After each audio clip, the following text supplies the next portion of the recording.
Fala, meus queridos velocistas, tudo bom com vocês? Desejar um feliz ano novo, que 2024 seja incrível para todo mundo. E antes de a gente continuar com os vídeos de The Flash, né? Simplesmente essa semana saiu a primeira parte da animação Crise nas Infinitas Terras, lá do Tomorrowverse. Uma animação que, obviamente, adapta a HQ Crise nas Infinitas Terras. E no vídeo de hoje, pessoal, eu vou analisar todo o envolvimento do Flash na crise que foi adaptada nessa animação. Não tô muito aqui para analisar em relação à fidelidade com as HQs, até porque a verdadeira crise das HQs, né, estou sujeito a ser xingado agora, mas enfim, a verdadeira crise das Infinitas Terras não me agrada muito. Não é uma história que eu curta bastante, prefiro muito mais Flashpoint, por assim dizer, porque eu não gosto do que acontece com o Flash na crise. Na verdade, a crise que eu gostava era da série, que tem muita coisa vinculada com essa crise aqui. A gente vai falar bastante disso no vídeo de hoje. Então, sem mais enrolações, vamos pro vídeo, solta a vinheta.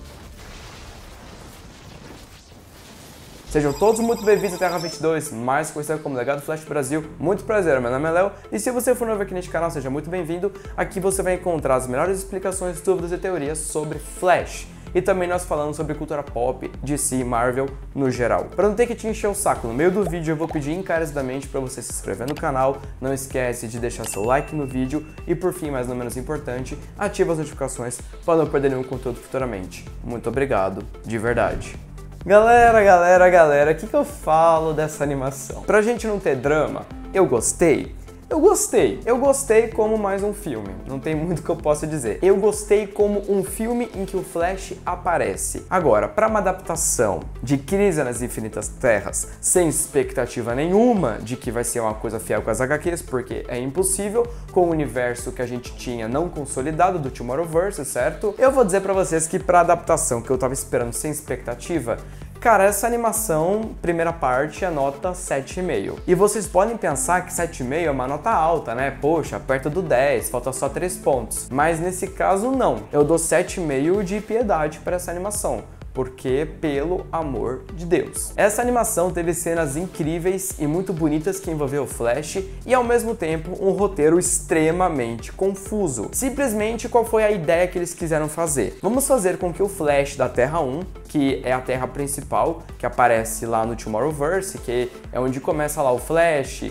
e o Superman lutando contra o Amazon, depois tem a formação da Liga da Justiça, que aliás, cara, eles foram tão preguiçosos, mas tão preguiçosos em querer começar e terminar logo esse universo, que se vocês forem reparar, a cena em que o Flash chega com o Arqueiro Verde e o Superman lá no carro, na mansão do Batman, é praticamente a mesma cena, se eu não me engano, pós-crédito do Batman, Longo Dia das Bruxas, parte 2. Literalmente é Halloween, o Alfred abre a porta da mansão e aí já sabe, né, eles começam a conversar. Então a gente já viu que teve muita pressa em juntar essa Liga da Justiça, a gente viu que o hype pra isso, né, digamos assim, a divulgação e o marketing foram muito ruins mesmo, porque a própria Warner reconhece que isso daí é um universo morto, isso daí é um universo que nunca foi pra frente, que nunca foi muito bem colocado.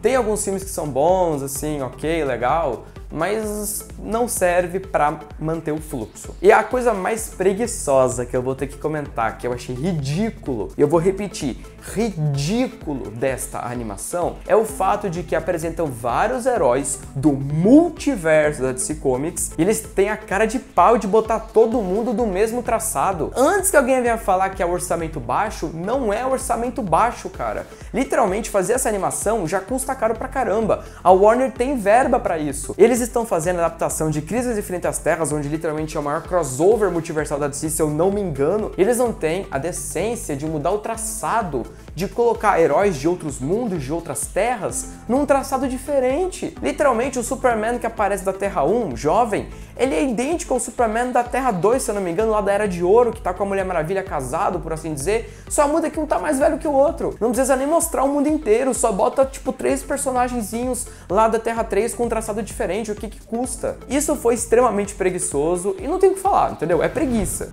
O que acontece com o Flash nessa animação, para resumir tudo? Praticamente, Depois que ele voltou lá do filme que ele teve, que foi Sociedade da Justiça, Segunda Guerra Mundial, ele teve um problema com viagens no tempo com a conexão da Speed Force dele. Qual foi o problema? Misteriosamente, sem explicação nenhuma, porque literalmente o filme joga isso pra gente, a consciência dele viaja não só entre terras, mas pelo tempo de toda a vida dele. Então, às vezes a gente tá aqui no presente acompanhando uma coisa, do nada dá um colapso na cabeça dele e ele vai pro futuro, ou ele vai pro passado, ou ele vai pra outra terra. É simplesmente uma coisa bizarra.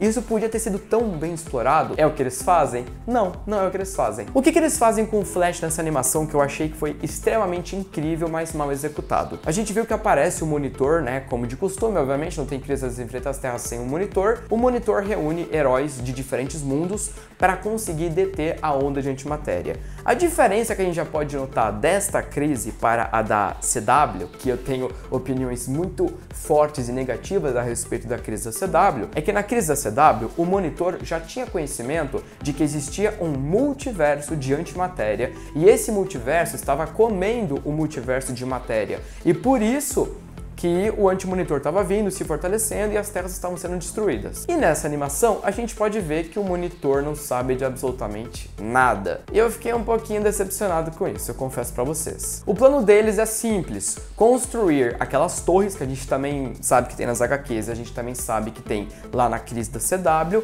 para que quando a onda de antimatéria vier, as terras ficassem intangíveis, né? E a onda de antimatéria passasse por elas. Tudo bem até aí. A questão que eu achei que foi incrível dessa animação, mas mal executado, é que no momento em que a onda de antimatéria vai atacar a Terra 1, onde eles estavam tentando construir a torre, por assim dizer, o Barry vê que não tem mais o que fazer, não tem mais tempo, esse mundo tá condenado. O próprio Pária, né, que aparece várias vezes ao longo dessa animação, o Pária, ele é a pessoa que libertou o anti-monitor e aí ele está condenado a sempre ser puxado de uma terra para outra, conforme elas vão sendo destruídas. Então, se a Terra 5 vai ser destruída a partir de agora, o Pária vai pra lá, pra avisar todo mundo. Ele é meio que puxado obrigatoriamente, ele não tem escolha. Só que a gente viu que tem uma coisa estranha nesse Pária, né? Por que ele tem os poderes do Senhor Destino? Isso é muito estranho, porque o Pária não tem aquele tipo de poder, não. Aquele poderzinho ali tá meio estranho, hein, Warner? Mas tudo bem. O Flash, na hora que vê o Pária e vê que não tem mais o que fazer na Terra 1, o que ele faz? Ele abraça a Iris com força e diz que não vai deixar ela morrer. E aí os dois acabam vibrando em super velocidade e desaparecem. O problema, pessoal, é que esse filme não consegue contar a história da maneira que ele devia. A gente vê flashbacks do futuro, do passado, do presente. A gente vê cenas literalmente picotadas e jogadas na ordem que eles querem, só porque eles querem. Tanto que simplesmente na hora que aparece aquele Barry velho na animação, a gente pensa, como assim a crise tá atacando uma terra no passado e outra terra no futuro? Como é que aquele Barry velho que não tá na nave, que não teve contato com o monitor, também tá construindo uma torre? Como assim? Até que fica claro que do momento em que o Barry jovem abraçou a Iris, ele ativou o Flash Time com ela durante anos, mas assim,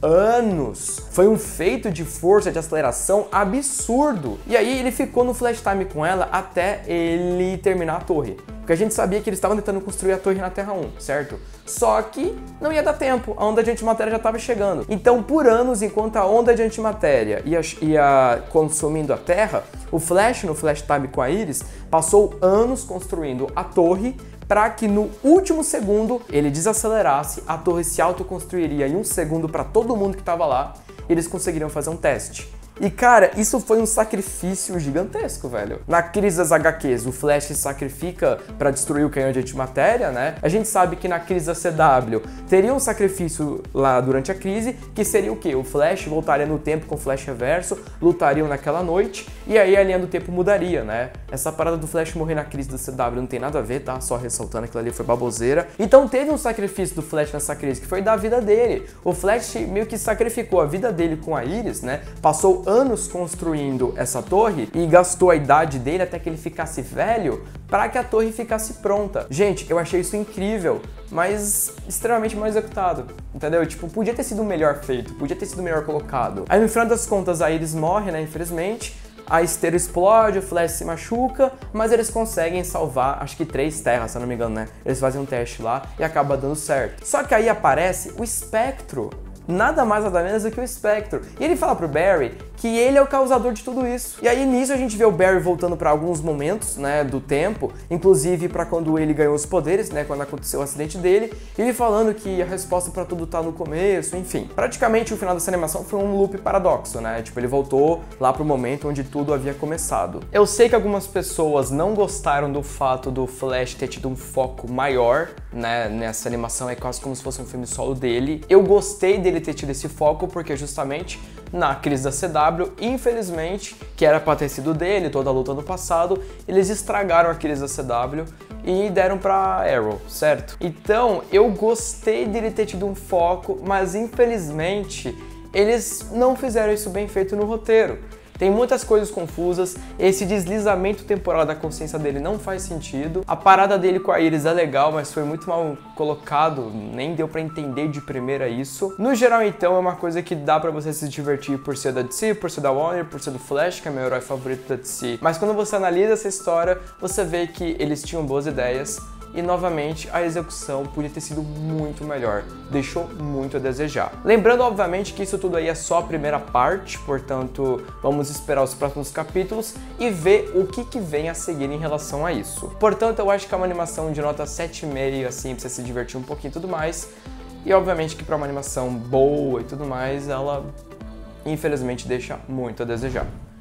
Mas é isso, pessoal, o vídeo vai ficando por aqui, eu espero de verdade que vocês tenham gostado e agora eu quero saber a sua opinião. Você gostou? Você não gostou? Ficou com dúvidas? Deixe nos comentários e vamos debatendo juntos, tá ok? Muito obrigado de coração a todo mundo que achou até aqui, um grande beijo pra todo mundo e até o próximo vídeo.